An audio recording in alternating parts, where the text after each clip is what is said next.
Hi, it's Mr. Bevan, social studies teacher for Team Cornell. If you're not on Team Cornell, obviously you don't know me or haven't even seen me in the building because I do all my teaching right here at home. Um, so our lesson for today is focused on the backgrounds of the American Revolution and looking at the idea of what resistance is. When we want something to change, when we want something different than what we have, otherwise, I guess that's change. Often we offer some type of resistance to in order to achieve our goal of creating some type of change. All right, and the colonists in their struggle with Great Britain were looking to do exactly that. So, what I'm going to start with today is I'm going to take you through a slideshow and review some of the tasks that you're going to perform on this lesson on resistance. Okay. So, let me get that up for you. Um, share this slide deck with you. Bear with me. Okay. And we're going to go to present mode here. And with the term resistance, if you're not sure what that means, uh, it focuses on the idea of when we resist, we're trying to fight against something, but not necessarily physical fighting. It doesn't always have to be physical fighting. What we're going to see today are the different ways people can resist, and how do people resist policies that they believe to be unfair. The American Revolution was all about resistance. Our country was founded on the idea of resistance, and resistance is something you see daily in your own lives. Um, what things that are current involving our presidential elections or events that have taken place, the unfortunate occurrence of the COVID virus. People have resisted or tried to change the policies that our government has to try and make this a better situation for people to deal with. So let's take a look at this slideshow further. Resistance. So our objective today in regard to resistance, we're going to look at, as I said, the different forms of resistance used in the colonies struggle with Britain and connect them to struggles that are currently taking place here in the United States. I guess I said it in a much different fashion, but that's our objective. Go kind of a comparing or connecting the past to the present. So but we're going to start with a what do you think question. What does resistance mean to you? So you'll take a couple minutes to do that in class with your teacher. But what does resistance mean to you? When you hear the word resistance, what does that mean to you? What's going to happen? Okay. What are some ways in which we can resist or fight against something we want to change? So you're going to share your responses here. What are some ideas, some way we can resist or we fight against something that we want to change? And keep in mind, when we say fight, we don't mean physically fight. What are some other ways we can fight to change something? There are a lot of amazing people in American history or in history of the world who tried different ways to resist to achieve a goal. I always think of Dr. Martin Luther King, for one. So next few slides, we'll look at the forms of resistance that the colonists tried to use to fight against British policies that they were not happy with and they wanted to change.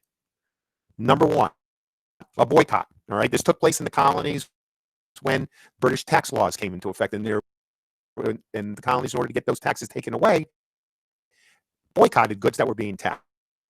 This is a very old but still an effective way to make change. A boycott, just refusing to buy certain goods or services, and we have two scenarios here that describe examples of boycotting. Now, this is something that occurred last summer. Do you remember this call to boycott Goya products this past summer? And why did that happen? We discussed that in your class. Was it an effective form of protest? Why or why not? Or an effective way of resistance?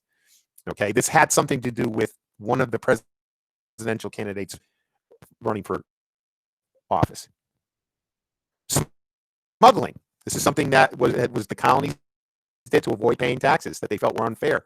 The illegal act and isn't an illegal act of moving goods in or out of a country.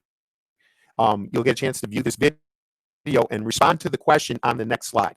So there's a question that follows on the slide. And as you go through the slideshow, make sure that you're watching the videos. You'll have ample time to do that. So what do you think? How did the Sugar Act try to prevent the colonists from smuggling? And you should be able to answer that from the video. Sometimes resistance can get violent, can be very hurtful. This was a common method used by members of a group called the Sons of Liberty. This was a very violent. You can see from that picture there. I would definitely classify this as a violent act. And there is a video here from a movie that was on HBO a few years back on the life of John Adams. He was very involved in the fight for independence with colonies. So you'll watch that video. Now, we can go from the violent to the more nonviolent protests, organized protest marches, where colonists often staged protests about the increasing British controls over them. They especially hated the new taxes.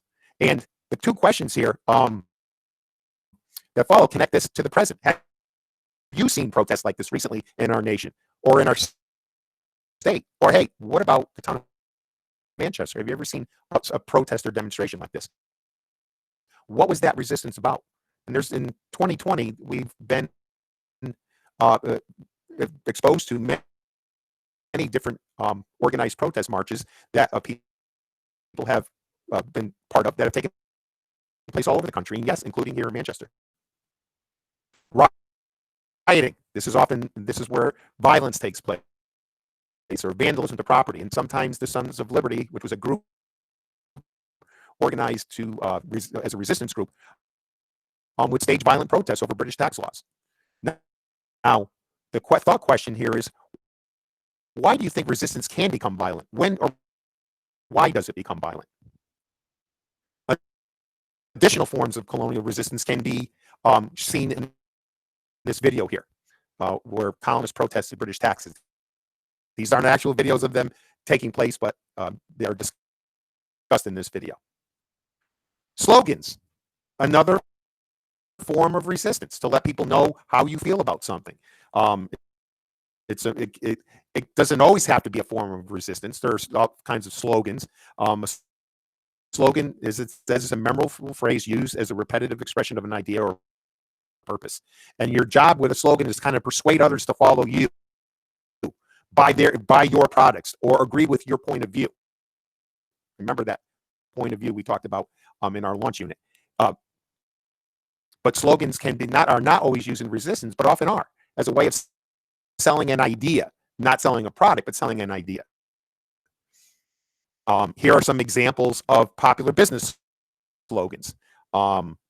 Everything from Nike to Skittles, Alka-Seltzer. These are all popular slogans, business slogans designed for you to buy a product.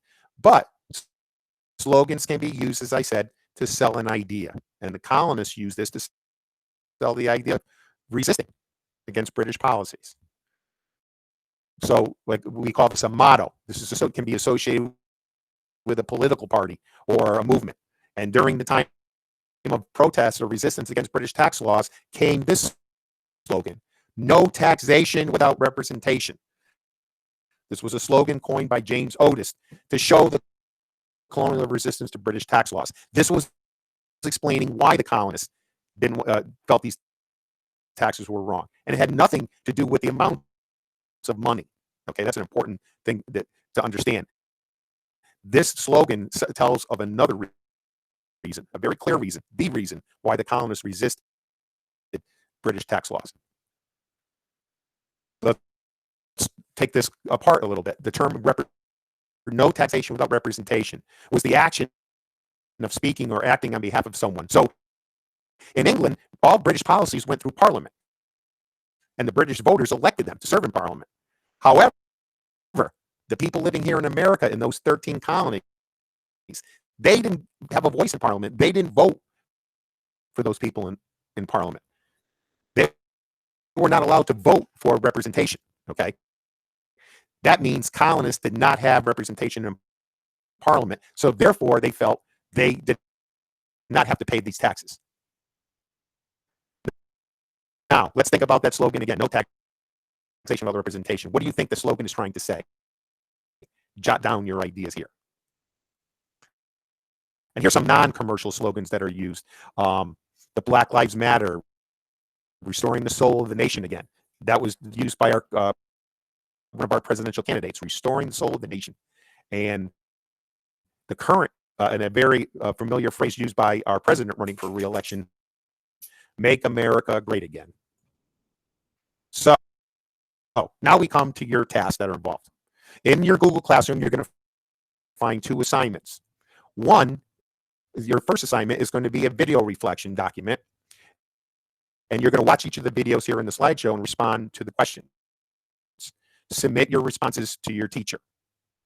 Next and last, this is going to be a reflection on what forms of resistance are effective. So you're going to be given a question, use the evidence from this slideshow in our lesson, and submit this to your teacher, and this will count as an assessment. The video reflection will count as a skills assignment. So that will take us through. That took us through the slideshow, and you will hopefully get an understanding of what resistance is and the many forms that it has. All of them in their own way can be effective. You'll discover on your own which ones you feel are the most successful, the most effective. Okay, so as I return back to my home screen here,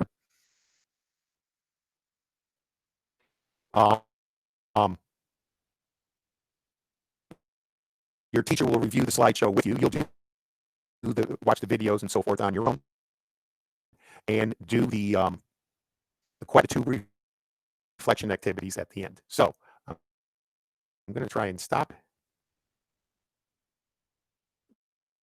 Let's see if we can stop sharing my screen here, because you're probably still seeing that.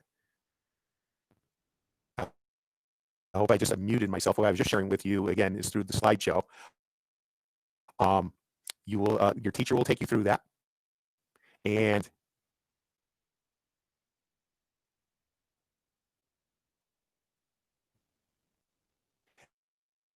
that should take you through this lesson on resistance. Good luck. I hope you enjoyed this lesson as we continue our study of the American Revolution.